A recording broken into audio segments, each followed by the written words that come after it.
Berto, nakita mo ba yung bagong lipat dyan sa tapat ng bahay natin? Yung dalagang maraming dalang paso kahapon? Bakit? Ano meron? Nako Berto, kaninang umaga, nakita ko siyang namumulot ng mga bote at lata sa tambakan dyan sa dulo. Tapos ayun, dinala niya sa bahay at isinabit isa-isa sa sampayan. Bakit naman niya isasabit sa sampayan ng mga basura? Ay nako, ewan ko Berto, hindi ko rin alam. Pero parang may saltik yata yung babaeng yun eh. Sino bang matinong tao ang gagamit ng basura pang dekorasyon sa bakuran? Tumawa lang si Berto, ngunit halatang interesado rin sa kwento ng asawa. Habang nagkakapi silang dalawa, panay ang sulyap nila sa bahay ni Rowena. Tahimik ang paligid ngunit ang bibig ni Corazon ay parang may sariling buhay. Kanina habang naglalaba ko, naririnig ko nagsasalita mag-isa. Aba, akala ko may kausap. Yun pala wala. Ang kulit pa ng tono, parang kinakausap niya yung mga paso. Baka naman nagme-meditate lang, Cora.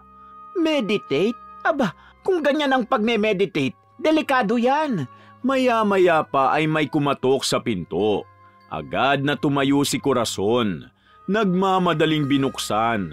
At halos mapaatras nang bumungad sa kanya ang babaeng pinag-uusapan nila.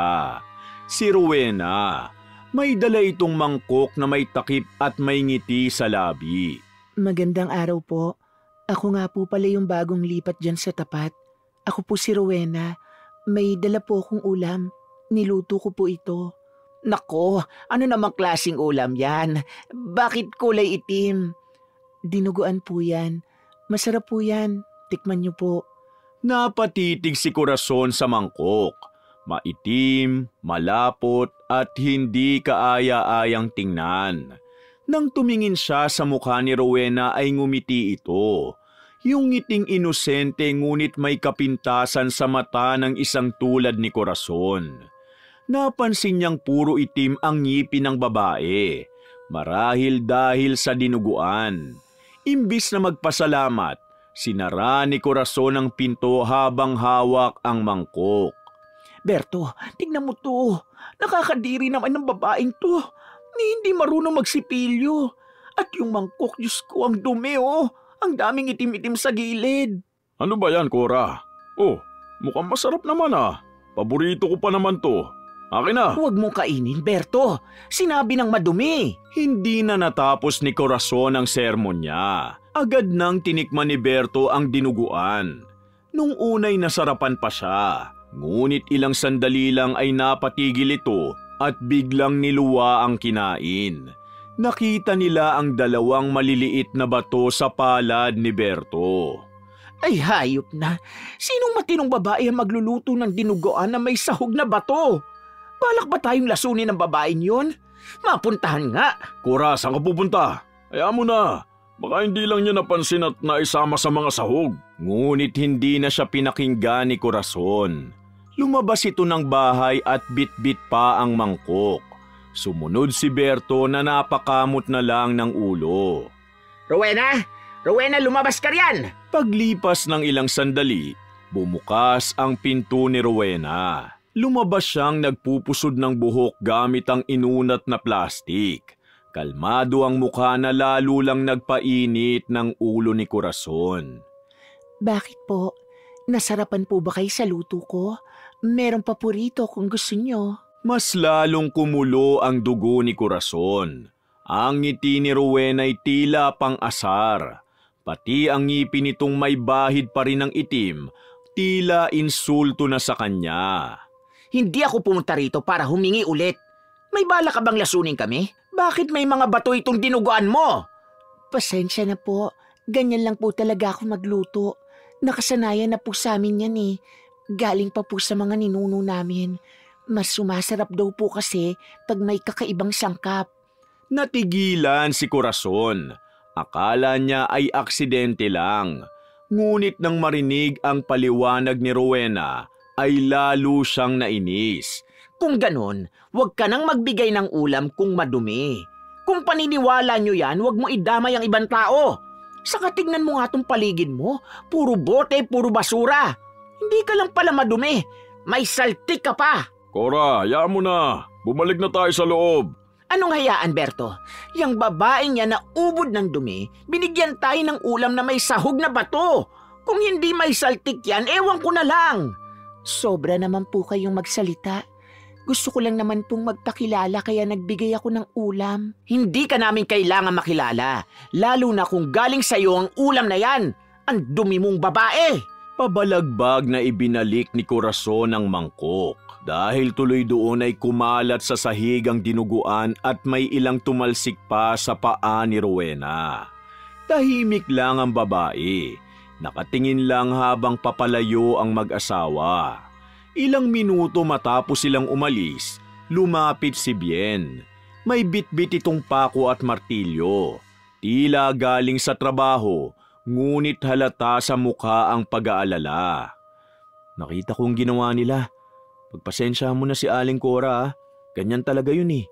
Mahilig itaas ang sarili sa pamamagitan ng panlalait sa iba. Huwag mo na lang pansinin. Sino ka naman? Ako si Bien, taga-kabila lang. Ikaw si Rowena, di ba? Oo, ako nga yun. Pasensya na talaga. Sanay ka na siguro sa ganyan pero dito, mabilis kumalat ang kwento. Pag hindi ka katulad nila, naku, may kulay agad ang pangalan mo. Sanay na ako. Saka wala naman akong ginagawang masama. Tama yan. Kung kailangan mo ng tulong, sabihan mo lang ako. Huwag kang mahihiya. Hindi lahat ng tao rito, katulad ni Aling Cora. Salamat. Tahimik na naglakad si Bien palayo. Si Rowena naman, yumuko at pinulot ang mangkok. Hindi siya umiiyak ngunit bakas ang lungkot at hiya sa mukha. Samantala, sa bahay ni na Corazon, patuloy ang pagdadabog at daldal ng ali. Hindi siya mapakali. Parang gusto niyang ipamukha sa lahat kung gaano kabaliw ang bagong kapitbahay nila. Bukas, Berto, pupunta ako kina Aling Maring. Kailangan nilang malaman kung anong klase ng babae ang lumipat dyan. Hindi pwedeng manahimik na lang tayo. Baka kung anong masamang enerhiya ang dala niyan dito sa baryo. Ano ka ba, Cora? Kung ano-ano na lang ang sinasabi mo. Saka simpleng babae lang naman yang... Simple? Wag mo kong patawanin. Berto, yung may ganong klase ng bahay, puro bote, basura, tapos nagsasalita mag-isa? Hindi yun simple. May kililing yun. Sigurado ko. Cora. Ako na nagsasabi sa'yo, Berto. Sa itsura pa lang ng itim, tama na. Hindi ko hahayaan na magkaroon tayo ng kapitbahay na may saltik. Napabuntong hininga na lang si Berto. Sanay na siya sa ugali ng asawa, ngunit ngayong gabi, halatang lalong mainit ang ulo nito. Kinabukasan, umagang-umaga pa lang ay naririnig na ni Aling Corazon ang sunod-sunod na kalansing ng mga lata mula sa tapat ng bahay nila. Nakaipit pa ang tuwalya sa balikat habang naglalaba. Ngunit halatang kumukulo na ang dugo niya sa ingay. Kanina pa siya nagpapanggap na kalmado at pilit binabalanse ang galit at pasensya. Ngunit habang tumatagal, lalo lang lumalakas ang kalansing na parang sinasadya ni Rowena. Tumigil si Cora sa pagbabanlaw, piniga ang labahin sa katiningnan si Berto na umiinom ng kape sa upuang kahoy. Berto, naririnig mo ba yun? Araw-araw na lang may kalansing ng lata sa bahay ng babaeng yun. Parang ako nababaliw Nakakarindi. Hayaan mo na, Cora. Baka nag-aayos lang ng mga bote niya. Puro bote at kalat ang laman ng bakuran niya. Diyos ko, Berto, ang kapal talaga ng mukha. Sa halip na maglinis, nagpadagdag pa ng basura. Yung mga bote at lata niyang yan, pati kaluluwa ko binabagabag na. Nilagok ni Berto ang kape at hindi na umimik. Alam niyang kapag ganito na si Cora, mas mabuting manahimik na lang kaysa pumatol. Dahil hindi ito marunong tumigil kapag naiirita. Lumipas ang halos 2 oras, hindi pa rin natigil ang kalansing. Paminsan-minsay maririnig ang mahinang boses ni Rowena na parang kumakanta habang nag-aayos ng mga paso. Ngunit sa pandinig ni Cora, puro ingay lang yun na puro kalokohan. Hanggang sa hindi na siya nakatiis. Hindi ko na to kakayanin, Berto. Pupuntahan ko na talaga yan. Cora, huwag kang gagawa na eksena. Baka lalo lang lumala. Eksena? Ilang araw na akong binibuisit ng tunog ng mga lata niya. Ako pa ngayon na masama? Hindi na hinintay ni Cora ang sagot. Tumawid siya sa kalsada na marahas ang bawat hakbang. Si Berto ay napakamot ng ulo at sumunod na lang mula sa hindi kalayuan. Pagdating sa bakura ni Rowena ay mas lumakas ang kalansing. May nakasabit na mga bote at lata sa alambre. Kumikintab sa sikat ng araw. Si Rowena ay nakalugay ang buhok, nakayuko habang nag-aayos ng marami pang bote. Rowena, anong oras na? Wala ka bang respeto sa kapitbahay mo? Ilang oras ka na nag-iingay dyan ah? Napatigil si Rowena. Dahan-dahang tumingin kay Cora. Pasensya na po. Hindi ko naman po sinasadya. Inaayos ko lang po itong mga lata. Pantaboy lang to ng mga... Pantaboy? Pati ako tinataboy mo sa ingay mo eh. Araw-araw na lang puro kalansing, puro kalat. Ay nako, hindi ka lang marumi. Baliw ka pa. Tumahimik si Rowena. Kita sa mukha niya ang pagpipigil. Pasensya na po talaga. Hindi ko po alam na nakakairita na pala. Hindi mo alam? Buong barangay siguro nagigising na sa ingay mo eh. Pati mga halaman mo puro basura ang katabi. Alam mo bang nakakahiya ka? Lahat ng dumadaan sinasabi, ayan yung babaeng may saltik. Hindi nakasagot si Rowena. Bumabaon sa kanya ang bawat salita. Ngunit si Cora, tila lalo pang ginaganahan. Tapos yung mukha mo, lagi kang ngiti ng ngiti kahit wala ka namang kausap. Nakakainsulto ka eh. Luka-luka ka ba talaga o nagpapanggap lang? Sa tindi ng galit ay nilapitan ni Cora ang sampayan ni Rowena. Tingnan mo tong pinagkakatuwaan mo, puro kalat. Mga lata, bote, tali. Akala mo art, basura naman. Bago pa makapagsalita si Rowena ay marahas nang hinablot ni Cora ang mga nakasabit. Isa-isang pinagtatanggal ang mga lata at bote. Aling Cora, wag po! Anong wag? Dapat nga pasalamatan mo pa ako. Nililinis ko tong mga kalat mo. Pinunit ni Cora ang tali ng sampayan. Nabuwal ang ilang paso at nadurog ang lupa. Natabunan ng alikabok ang mga halaman ni Rowena. Aling Cora, tama na po. Huwag niyo pong sirain yan. Pinaghirapan ko yan. Pinaghirapan mong kalat? Tignan mo nga to, ang dumi, ang baho. Sinipa ni Cora ang isang paso. Nagkalat ang lupa at tumama sa paa ni Rowena. Sa puntong yun, nanginginig na si Rowena hindi sa takot, kundi sa galit at pangihina. Sumigaw si Berto mula sa gate. Cora, tama na yan! Umuwi ka na! Sumusobra ka na eh! Ngunit hindi na siya pinakinggan ng asawa. Tuloy pa rin si Cora sa pagwawala. Binubunot ang mga halaman at sinisira ang mga bote. Maya-maya'y dumating si Bien, pawisan at halatang galing sa trabaho. Aling Cora, tama na po. Ano pong ginagawa nyo? Wala naman pong ginagawang masama si Rowena eh. Walang ginagawa masama? Buong araw kaming niloloko ng babae mong yan. Sira ang ulo, puro kalat, puro arte. Wala po siyang ginagawang masama sa inyo.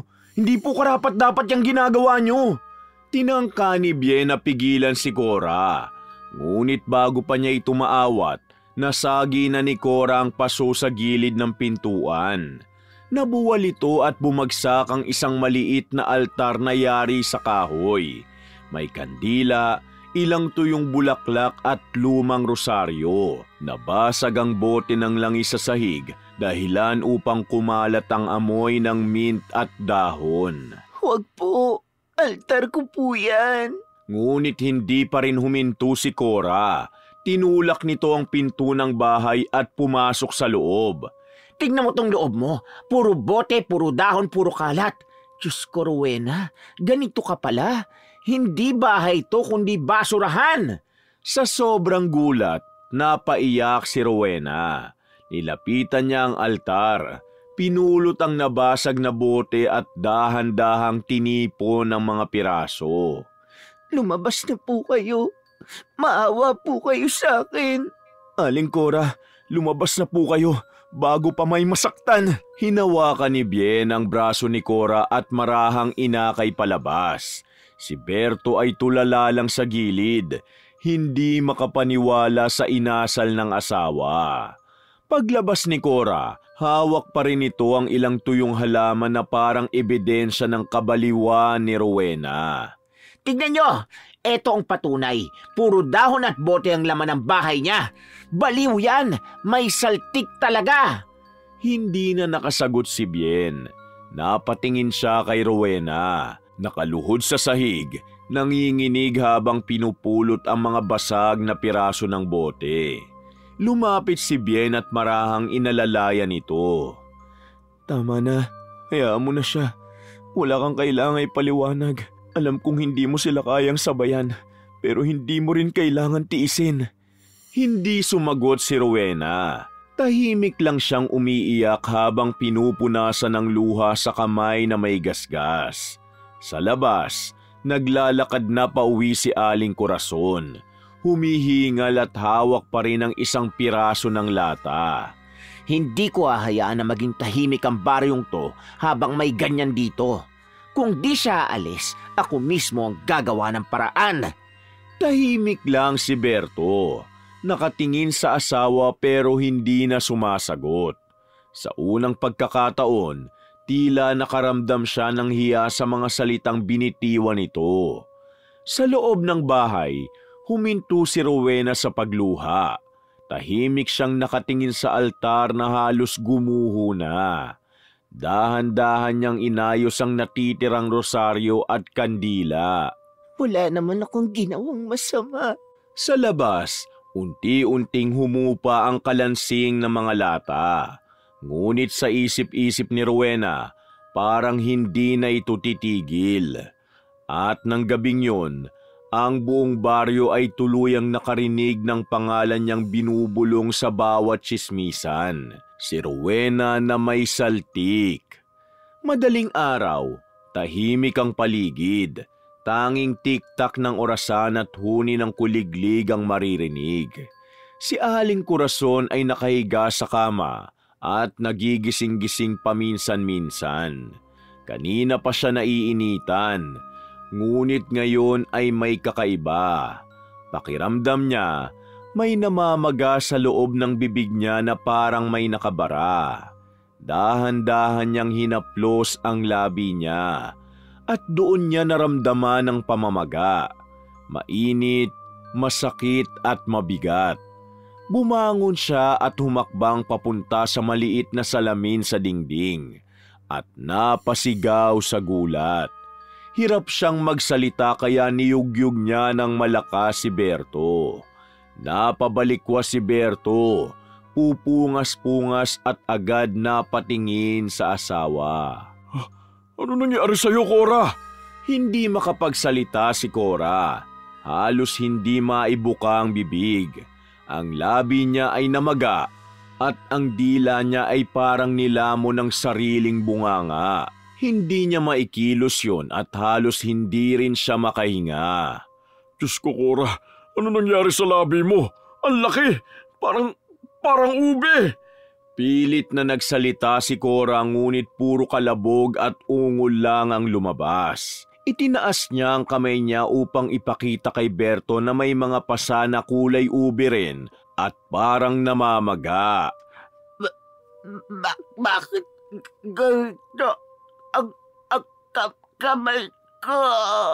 Nilapitan agad siya ni Berto at hinawakan ng kamay. Nagulat siya at malambot ang laman na parang tinapay.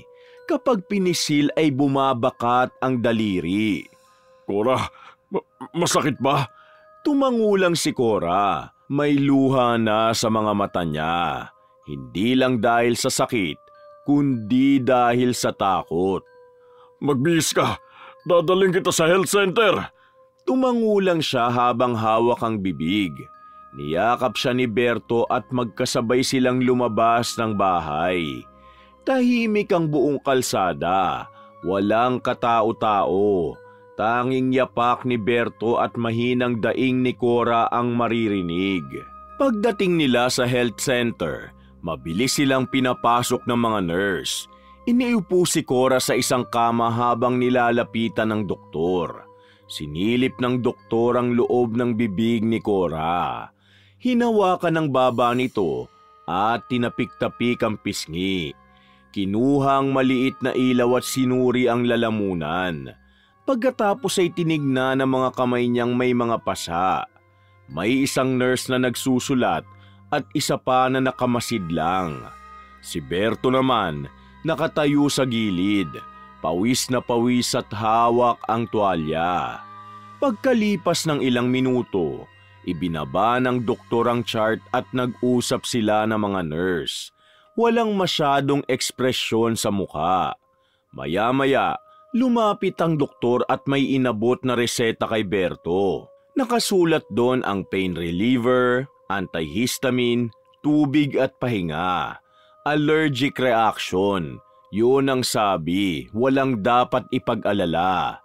Pagkatapos ng ilang oras ay pinauwi sila. Pagdating sa bahay, halos hindi na makalakad si Aling Corazon. Namamaga pa rin ang labi niya at mas lumaki pa ang dila. Kahit tubig hindi niya halos mainom. Ang mga kamay niya ay dumami ang pasa. Ngayon, pati pagitan ng daliri ay nangingitim na. Umupo siya sa mesa at tinakpan ng tuwalya ang bibig, habang nakatingin lang kay Berto. Ang sakit, Berto. Ang sakit. Isin mo lang muna, Cora. Sabi ni Doc, lilipas din yan. Hindi normal to. Baka nga allergy lang yan. Baka sa kinain mo kahapon.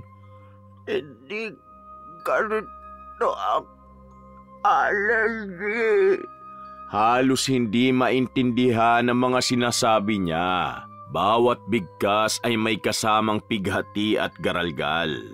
Minsan, pinipilit niyang isubo ang kanin, ngunit tumutulo lang ito sa gilid ng labi niya. Cora, itigil mo muna yan. Mamaya mo na subukang kumain. Tinulak ni Cora ang plato. Napahawak sa pisngi at napaiyak. Hindi lang dahil sa sakit kundi dahil sa hiya, sa galit at sa takot na baka hindi na ito mawala. Kinahapunan, nakatulog si Berto sa silya sa tabi ng kama. Si Cora naman, nakahiga at tulala, nakatingin sa kisame. Naririnig pa rin niya sa isip ang sinabi ng doktor na walang kakaiba. Ngunit ang nararamdaman niya ay ibang-iba. Tuwing gumagalaw ang dila niya, parang hinihila ng pako. Tuwing itataas ang kamay, para itong napupunit sa loob. Minsan ay sinubukan niyang ipikit ang mata upang makatulog. Ngunit bawat pagdampi ng hangin sa labi niya ay tila apoy. Bumangon siya, dahan-dahan at lumapit sa salamin. Nang makita niyang sarili, napasinghap siya sa takot. Mas lumaki pa ang labi niya. May mga linyang kulay ube sa gilid ng pisngi. Ang dila niya parang may pasa at may bahid ng asul. Hindi niya napigilan ang sarili.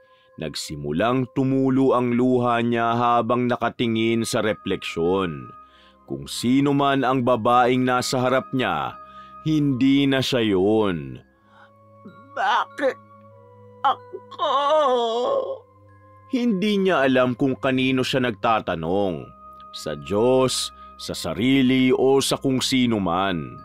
Ang tanging alam lang niya, unti-unting nauubos ang lakas niya. Kinabukasan, hindi na siya bumangon agad. Nasa higaan lang siya buong umaga. Si Berto lumabas para bumili ng gatas at gamot. Pagbalik niya ay tahimik pa rin si Cora. Sinubukan niyang lapitan at kausapin ito, ngunit nakatalikod lang. Hindi gumagalaw at hindi sumasagot. Nakabimpo pa rin sa bibig, hawak-hawak ang kamay na nangingitim.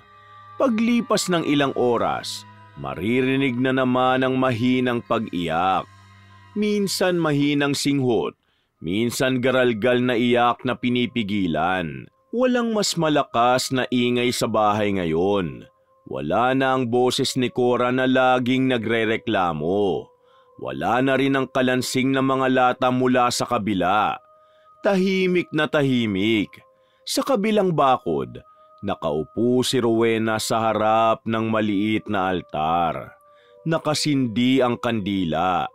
Tahimik siya, nakayuko at parang nagdarasal. Hindi niya naririnig ang ingay mula sa bahay ni Cora, ngunit alam niyang may nangyayari.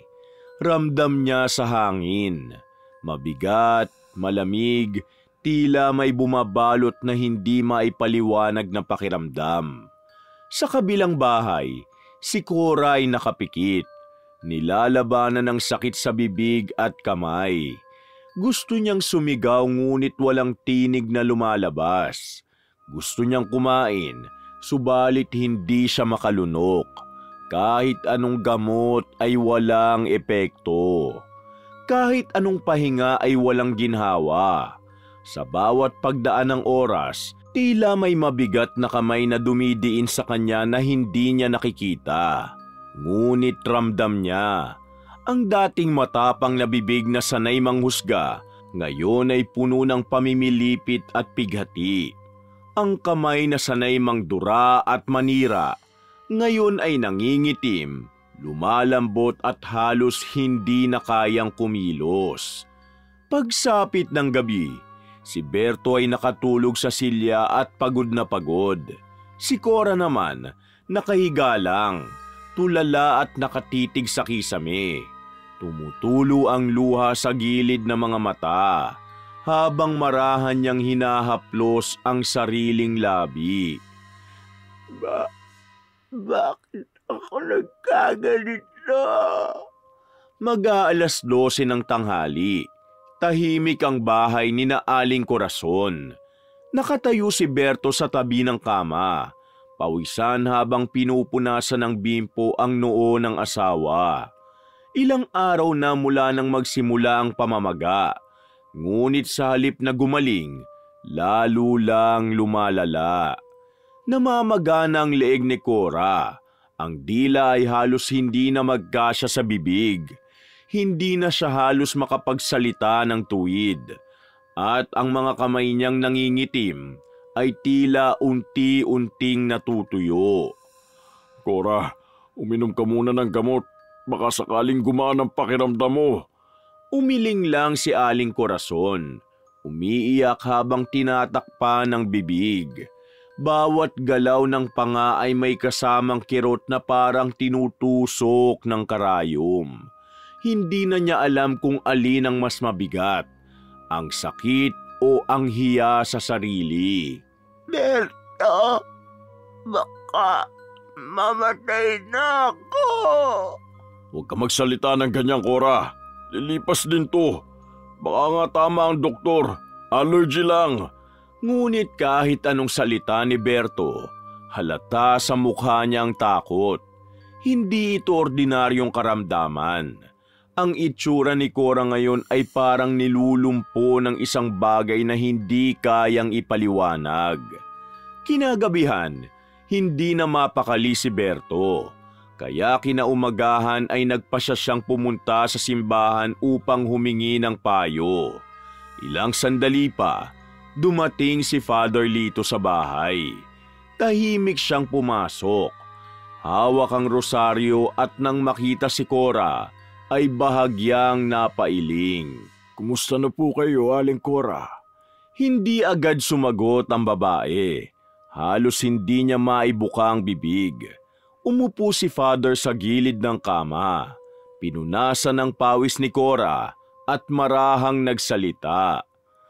Narinig ko po sa asawa niyo na ilang araw na kayong ganyan. Wala raw makitang dahilan ng mga doktor. Totoo po ba? Tumango si Cora. Dahan-dahan niyang hinawakan ang kamay ng pari. Nanginginig at tila humihingi ng tulong. May mga bagay po sa buhay natin na hindi agad nakikita. Minsan, hindi sakit ng katawan ang dahilan, kundi sakit ng loob. Baka po may tao kayong nasaktan. Napaikot ang tingin ni Cora sa paligid. Tila may biglang dumaan na malamig na hangin sa loob ng kwarto. Napakapit siya sa tuhod ni Father at umiiyak. Ang babaeng bagong lipat. Babaeng bago? Si Rowena? Tumango siya, mahina at halos hindi na marinig. Anong nangyari sa inyo? Sinira ko ang bahay niya. Sinaktan ko siya. Napapikit si Father Lito. Huminga ng malalim sa kamarahang tumango. Aling Cora, baka ito na po ang paraan ng Diyos para ipaalala sa inyo mga nasabi at nagawa niyo laban sa Kanya. Hindi ko sinasabing parusa ito, pero minsan, pinaparanas sa atin ng Panginoon ang sakit para matuto tayong magpakumbaba. Tahimik lang si Cora. May luha na namuong muli sa gilid ng mata. Habang pinagmamasdan niya ang kamay niyang nangingitim, naisip niya ang araw na sinira niya ang mga halaman ni Rowena, ang mga bote at lata, at ang altar nito. Bawat sandali parang sumasampal sa kanya ang alaala. Hindi pa huli ang lahat. Kung gusto niyo pong gumaan ay humingi kayo ng tawad hindi lang sa Diyos, kundi sa taong nasaktan ninyo. Baka hindi niya ko patawarin. Ang kapatawaran ay hindi hinihingi para bumango ang pangalan natin. Hinihingi natin yun para mapatahimik ang kaluluwa. Kung tapat kayo sa loob ninyo, maririnig ng Diyos yun. Nang marinig ni Cora ang mga salitang yun, tuluyang bumuhos ang luha niya. Hindi na niya kayang magsalita. Ngunit ang mga hikbi niya ay sapat na para maintindihan ng pari. Tahimik lang si Father Lito. Nagdasal siya habang hawak ang rosaryo, sabay pahid ng langis sa noo ni Cora. Pagkatapos ng dasal, tumayo siya at tumingin kay Berto. Bukas, kung kaya na niya, dalhin niyo siya kay Rowena. Doon niya hingin ng kapatawaran hindi para gumaling agad, kundi para gumaang ang loob niya. Tumango si Berto. Pag-alis ng pari ay matagal pang nakaupo si Cora sa kama. Tulala, walang imik, hawak-hawak ang kamay na nangingitim. Sa labas, maririnig ang tunog ng hangin na dumadaan sa pagitan ng mga bintana. Kinagabihan, gising pa rin si Cora. Hindi na siya umiiyak. Tahimik lang siya at nakatingin sa kisame. Sa isip niya, bumabalik ang bawat eksena. Ang pangungutya, ang mga salitang binitiwan niya kay Rowena, ang pagwasak niya sa mga halaman at altar nito. Ngayon, unti-unting nauunawaan niya. Ang bawat bote na tinawag niyang basura ay may halaga pala. Ang mga halaman na tinadyakan niya ay pinagpaguran. At ang babaeng tinawag niyang baliw ay siya pa palang marunong magtiis. Rowena, pasensya na. Mahina man ang boses, ramdam ang bigat sa loob. Tapos naramdaman niyang medyo naging maayos na ang pananalita niya. Hindi niya alam kung naririnig siya ni Rowena sa kabila, ngunit sa sandaling yun, gumaan ang dibdib niya kahit papano. Lumapit si Berto at naupo sa gilid ng kama, at marahang pinunasan ng pawis sa noo ni Cora. Bukas, pupunta tayo sa kanya, Cora. Humingi ka ng tawad. Gusto kong matapos na to. Tumango si Cora. Marahan niyang hinawakan ng kamay ng asawa. Sa unang pagkakataon, hindi na galit o inis ang laman ng mukha niya. Ang kapalit ay takot, pagsisisi at pagod. Habang unti-unting humihina ang ulan sa labas, tumingin siya sa kisame. Tahimik, walang kalansing ng bote, walang bulong at walang ingay. Ngunit sa dibdib niya, may mahinang pintig ng pag-asa. At sa unang pagkakataon, mula nang lumala ang sakit niya, nakatulog si Aling Corazon na may luha sa pisngi, hindi dahil sa takot, kundi dahil sa pag-amin na siya ang nagkamali. Kinabukasan, malamig ang hangin, at ang simoy ng lupa ay may halong amoy ng bagong ulan. Sa unang pagkakataon, matapos ang ilang araw, bumangon si Aling Corazon. Mabagal, nanginginig, ngunit nakatayo. Suot niya ang lumang bestida at sa tulong ni Berto ay dahan-dahan silang lumabas ng bahay. Tahimik lang ang mag-asawa habang naglalakad papunta sa tapat. Ang mga hakbang ni Cora ay mabagal at mabigat. Tila bawat paglapit sa bahay ni Rowena ay may kasamang paghigop ng hiya at takot. Pagdating sa bakuran, nakita nilang nakaluhod si Rowena sa harap ng kanyang mga paso. Tulad ng dati, may mga bote at lata pa rin sa paligid. Ngunit ngayon ay maayos na, malinis at kumikintab sa araw. Nang mapansin sila ni Rowena, tumigil ito sa ginagawa. Magandang umaga po. Hindi agad sumagot si Aling Corazon. Humigpit ang kapit niya sa braso ni Berto habang nanginginig na lumapit. Nang makalapit sa harap ni Rowena, bigla siyang napahawak sa dibdib. Para bang gusto niyang umatras, ngunit pinigilan siya ni Berto. Sige na, Cora. Sabihin mo na. Rowena. Pigil hininga niyang sinabi ang pangalan. Bumigat ang boses niya, tila galing sa loob ng dibdib. Opo. Ano po yun, Aling Cora? Sandaling katahimikan. Tanging huni ng ibon at tunog ng hangin sa mga bote ang maririnig. Hanggang sa tuluyang bumigay ang tinig ni Aling Cora. Patawarin mo ko, Rowena. Nabigla si Rowena. Hindi niya inaasahan ang maririnig. Si Aling Cora, ang babaeng minsang sumigaw sa kanya sa harap ng mga tao, ngayon ay nakayuko, nanginginig at lumuluha. Aling Cora, ako na siguro ang pinakamasamang kapitbahay na nakilala mo. Sinira ko yung mga halaman mo, yung mga bote mo, pati yung altar mo. Ang akala ko kabaliwan ang ginagawa mo. Ang akala ko niloloko mo kami. Pero ako pala ang may mali. Umiyak na siya. Hawak ang dibdib. Nanginginig ang mga kamay na dati naninira. Ngayon ay nakataas bilang paghingi ng tawad. Wala kang ginawang masama, Rowena. Ako lang ang mapagmataas. Hindi kita tinulungan pero ako pa yung unang humusga.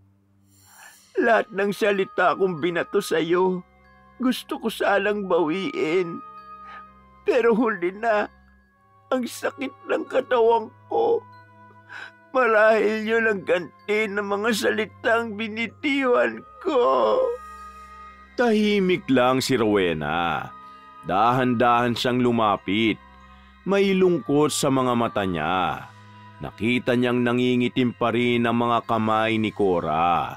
Ngunit ngayon ay marahang nanginginig at hindi na sa galit, kundi sa pagsuko. Hindi ko po alam kung anong sasabihin ko. Pero matagal ko na po kayong napatawad. Siguro kung may paliwanag man sa nangyari sa inyo, yan ay dahil sa gabay ko. Nanggaling po ako sa pamilya ng mga manggagamot, Aling Cora. Ang ninuno namin ay patuloy na gumagabay sa amin at sila minsan ang gumaganti para sa akin. Ha? Anong ibig mong sabihin, Rowena? Noong araw na sinira niyo po ang mga halaman ko, umiyak po ako, oo. Pero hindi po ako nagalit. Kasi alam ko po kung gaano kabigat minsan ang puso ng tao kapag puno ng galit. Ang galit kasi, Aling Cora, parang apoy yan. Akala natin ibang sinusunog, pero sarili pala natin. Patawarin niyo po sana ang mga ninuno ko sa nangyari sa inyo. Humagulgol si Cora. Tinakpan niya ang mukha niya at napaluhod sa lupa. Si Rowena ay lumuhod din, sabay inabot ang kamay nito. Naintindihan ko, Rowena. Napagtanto ko ang mali ko kaya nararapat lang siguro sa akin to. Huwag mo sana akong kamuhian. Patawarin sana ako ng mga ninuno mo. Hindi ko po kayo kinamuhian. Naintindihan ko po kayo. Minsan kasi, kapag hindi natin kayang intindihin ang iba, nagiging mas madali na lang nahusgahan sila. Humikbi si Cora, hindi makapaniwala sa mga naririnig. Habang humahawak siya sa kamay ni Rowena, napansin niya na mainit ang palad ng dalaga. At sa paghawak na yun, tila may dumaloy na kakaibang ginhawa sa kanya. Salamat, Rowena. Salamat at pinatawad mo ko. Hindi niyo po kailangang humingi ng tawad sa akin ng paulit-ulit. Ang mahalaga po, natutunan niyo na. Ang bawat halaman, bote at dahon dito ay may gamit. Lahat ng akala ng iba'y basura, sa akin ay may halaga pa rin. Kagaya ng mga taong tulad natin. Minsan, kahit anong pangit ng nakaraan, pwede pa rin tayong magbago. Tumango si Cora at humagulgol pa rin. Si Berto ay nakatayo sa tabi at tahimik lang ngunit bakas ang pagluwag ng loob. Nang tuluyang kumalma si Cora, tinulungan siya ni Rowenang tumayo. Hindi ko alam kung paano ko mababayaran ang ginawa mo. Sa lahat ng kabutihan mo. Hindi niyo kailangan magbayad. Kung gusto niyo pong tumulong, tulungan niyo na lang akong magtanim. Marami pa akong paso sa likod. Ngumiti si Cora sa unang pagkakataon matapos ang ilang araw. May luha pa sa mata, ngunit may liwanag na rin. Tutulong ako, Rowena. Tutulong ako sa lahat na makakaya ko. Salamat po, Aling Cora. Simula ngayon, kalimutan na po natin ang nakaraan. Aba, mabuti naman. Sa wakas nagkaayos din ang magkapitbahay. Pagkalipas ng ilang linggo, unti-unting gumaling ang katawan ni Cora. Nawala ang pamamaga, bumalik ang kulay ng kamay at nakangiti na siya muli. Araw-araw makikita siyang nagdidilig sa bakuran ni Rowena. Minsan ay nagkukwento, minsan ay nakikinig lang. Isang hapon habang sabay silang nag-aayos ng mga paso, ay tumingin si Rowena kay Cora. Aling Cora, alam niyo po ba, minsan yung mga taong tinatawag nating may saltik, sila pa pala yung marunong magmahal sa tahimik na paraan. Ngumiti si Cora sabay sagot. At minsan, yung akala nating normal, sila pala yung tunay na maisaltik sa puso. Nagkatinginan sila sabay tumawa. Habang sa malayo, si Father Lito ay dumaan, ngumiti at kumaway. Mabuti, Mukhang gumaling na nga hindi lang katawan, pati puso mo. Oo nga, Father. Maraming salamat. Mula noon, hindi na tinawag na may saltik si Rowena. At si Aling Corazon ay naging mas tahimik, mas mabait at mas mapagpasensya. Araw-araw tinutulungan niya si Rowena sa pagtatanim at madalas ay siya pa ang unang nag-aabot ng pagkain. Ang dating bakurang puno ng tsismis, ngayon ay puno ng mga halamang gamot, bulaklak at halakhak. At sa tuwing dadaan ng mga tao, maririnig nila si Cora na madalas sabihin, ang galit ay parang apoy na unti-unti kang sinusunog. Hanggat hindi mo ito pinapatay. Doon niya natutunan na ang tunay na saltik ay hindi sa taong kakaiba, kundi sa taong marunong manakit ng walang dahilan. Ang panghusga ay mabilis, ngunit ang pangunawa ay mabagal. At minsan, kailangang masaktan muna tayo para matutong maging mabuti. Wakas!